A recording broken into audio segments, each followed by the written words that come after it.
Welcome to AfriMind. Today we're having a conversation with one of my favorite policy analysts, Mvemba Dizolele.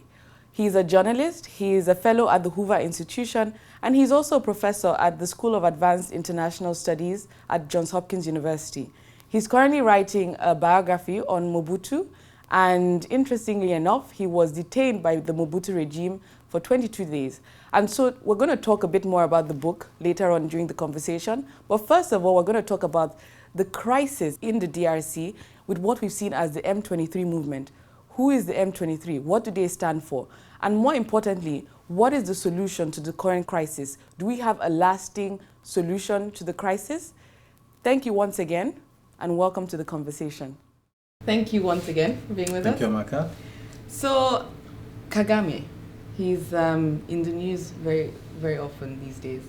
And so there are lots of, I think there are two different camps. So people look at the economic success of Rwanda and say, this is a man who's doing amazingly well for his country. And then on the other hand, you look at his involvement in DRC, you look at even his human rights record, you look at the stifling of journalists and reporters and of the press in Rwanda. And so there are many dimensions to Paul Kagame. And so the question is, what is your take on Paul Kagame? Is he a hero? Is he a villain? Or is that too simplistic? Well, I think, you cannot put people in boxes. I don't know Paul Kagame, President Kagame, I don't know him personally. I've seen him a few times. Yeah. But I think we all, being Congolese especially, we feel his leadership in one way or another. So, generally speaking, he's a very impressive fellow in the sense that to do what he's done, being a rebel leader, which he was, we forget that, taking over the country, and trying to put this country together that went through a very traumatic experience, which is the genocide.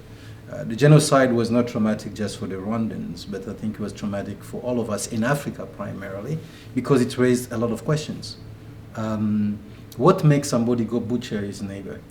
Those of us who come from big countries with hundreds of ethnic groups, you wonder, how come we don't do that? So why do they do that? What drives them? But here's a guy who comes together, try to put this thing together.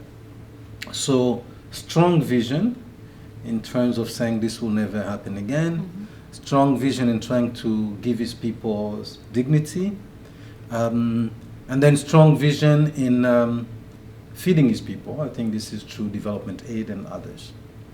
But then the problem starts when you start looking at the other side of him. So you ask question, does Kagame want to be a regional leader? The answer, he can answer that, I don't know. But the way he acts, the answer, I think we can say yes. But then if you start analyzing him as a regional leader, then a lot of problems start rising.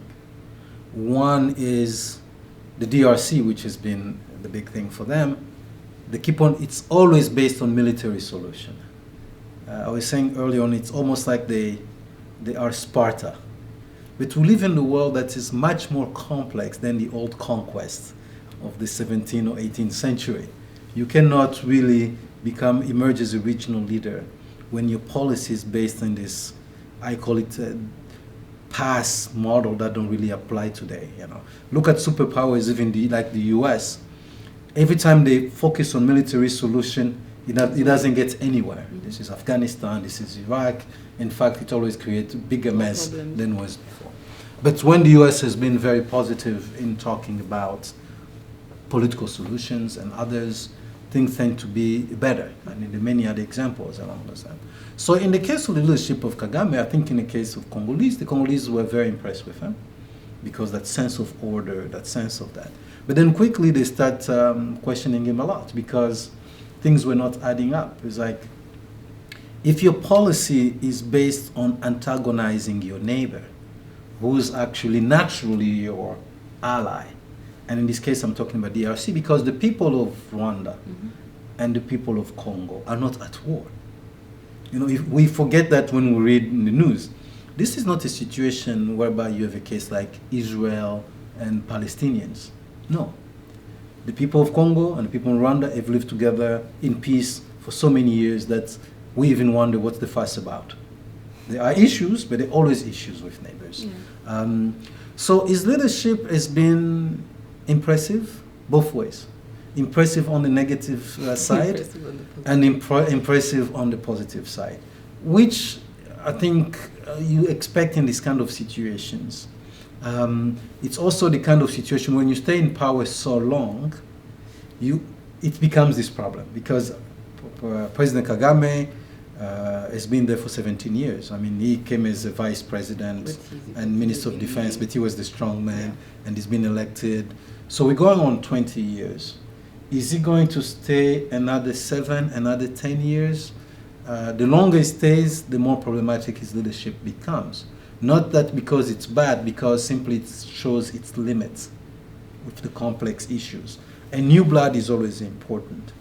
But I think at the same time, he may be caught in what I call the founder syndrome.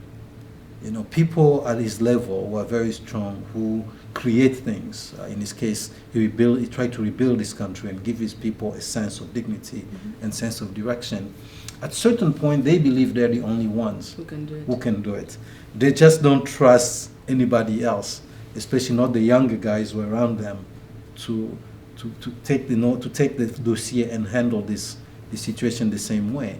And that's often where the problem starts, because the younger guys at that point are nimbler.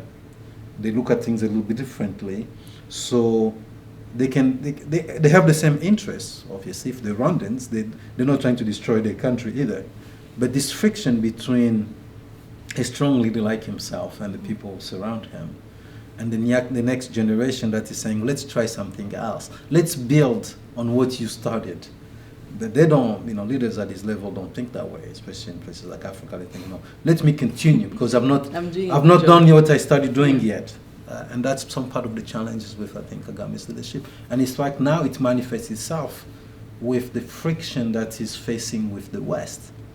Not long ago, people were praising him, development. But it's also become clear that the West doesn't want to be an enabler in the negative side of that leadership. So this is like the invasion of Congo, arming of militias, the tension with human rights and civil rights activists, democracy activists in Rwanda, and so on.